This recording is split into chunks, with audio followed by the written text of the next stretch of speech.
everyone, this is Aaron for Zollotech, and we're going to be reviewing the Sony Xperia Play. The Xperia Play is Sony's PlayStation phone and kind of resembles a PlayStation 3. So let's talk about the design a little bit. The design has a nice front-facing camera with a nice 4-inch screen at the front, your earpiece at the top, and the 4-inch screen is really nice with a resolution of 480 by 854. And as you can see, it's black with kind of a chrome accented bezel, sort of like the PlayStation 3, with our search, menu, home, and back button. If we flip it over, again, you're going to see more of the PlayStation kind of original PS3 look with the black, piano black gloss finish.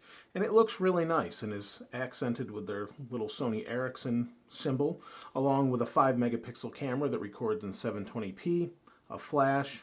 Here you have your microphone, and on the bottom again we have a microphone that's kind of hidden.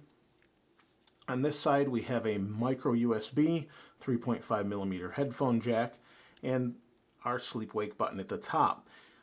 On this side we have our volume switch accented with the left and right shoulder buttons, which come into play when you slide it open, and you have a gamepad at the bottom. And as you can see, it jumps to the games that we have on the Xperia Play. We'll talk about more in a moment.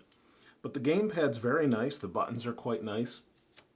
We have our menu, or kind of home button, select start, our normal D-pad, with our normal triangle, circle, square, and X from the PlayStation. And these function as touch analog sticks and work pretty well in the game once you start to use them. Along with the specs I've already mentioned, the phone comes equipped with Google's Gingerbread 2.3 operating system. It's very nice, responsive, fast, and it also has GPS, Wi-Fi, and Bluetooth, but does lack 4G. It has 3G only, which is fine for this phone. It's plenty fast, as you can see. Now, what most of you probably want to know about this phone is the PlayStation games that it comes with, or that you can get. Now, the VCast apps is where you're going to get that. You can still get all your normal Android apps, but in order to get into the PlayStation apps, the easiest way to do that is simply slide the phone open, and it will switch to those games. We have our Xperia Play games. It comes with a bunch of different games. It didn't come with Assassin's Creed, which strangely has a kind of a subscription model to it you can do, or you can just buy the game. You can also go and get some more games, which kind of has a limited library right now. And the biggest disadvantage to this game machine slash phone is that you only have what you have here. You can't use your old games that you've already purchased from the PlayStation Network. Now that said, it does a really good job with the games it has, and it's easier just to scroll and get to what you want.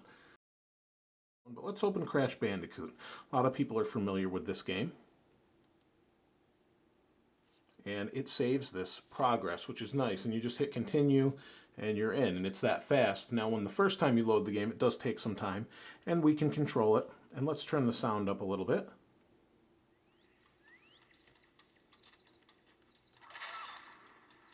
Whoops, and I exploded.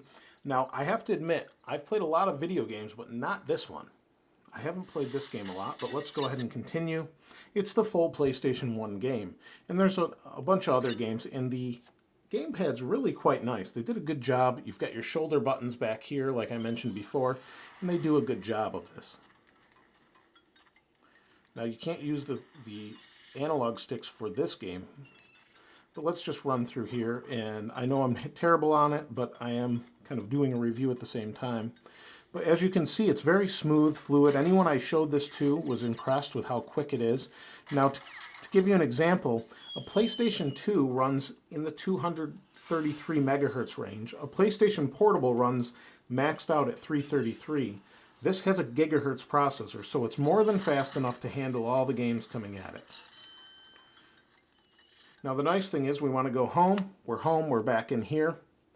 If we pull down, you'll see you've got Crash Bandicoot at the top. We can simply tap, continue, and we're back in. It's really nice that way and makes it very convenient when you want to switch between a call, you have to check an email or whatever, and you want to play a game. Some games resume, some don't. And I'm not sure if that's based on their programmer or what. There we go. And since the makers of Crash Bandicoot are very familiar with the PlayStation brand, maybe they were more able to work more closely with that. Now I am able to resume my game here. This is Madden, as you can tell. Here we can use the analog stick.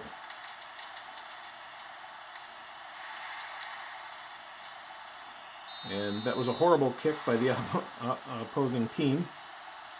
But as you can see, it's pretty good. And I'm just going to pick something simple here.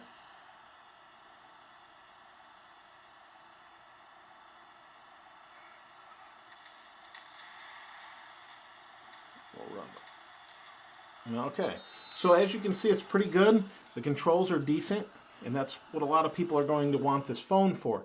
The problem with this phone in general, though, is that you've only got that little selection of library for you to use with the phone. You know, you've got a browser and everything, which is nice, but if you ever want to move your library over, it makes it very difficult to do that, unfortunately. But overall, I think it's a great phone. It's a little bit thick because of the gamepad, but if you're big into games, Android games or not, you can use the gamepad with it, and it's really nice. And you can see everything's pretty fast. It does a good job, and it's pretty much stock Android with a little nice overlay over it. Other than that, it's just a generally good phone. In general, it's really nice. Has a nice camera, has the ability to play some decent apps that others can't play as well. I could really recommend it to someone that wants a nice phone that they can play some games on with a gamepad. They don't want to use a touchscreen, and they're going to be doing it a lot. It's kind of a weird phone to get when you could get a PlayStation Portable or any of the others out there. But overall, it's decent. It's built well. It's been holding up well, and it doesn't seem to scratch easy either. But if you have any questions that I haven't answered that you're curious about, please feel free to comment below and ask, and I'll try and answer every single one of them. Thanks for watching. This is Aaron. I'll see you next time.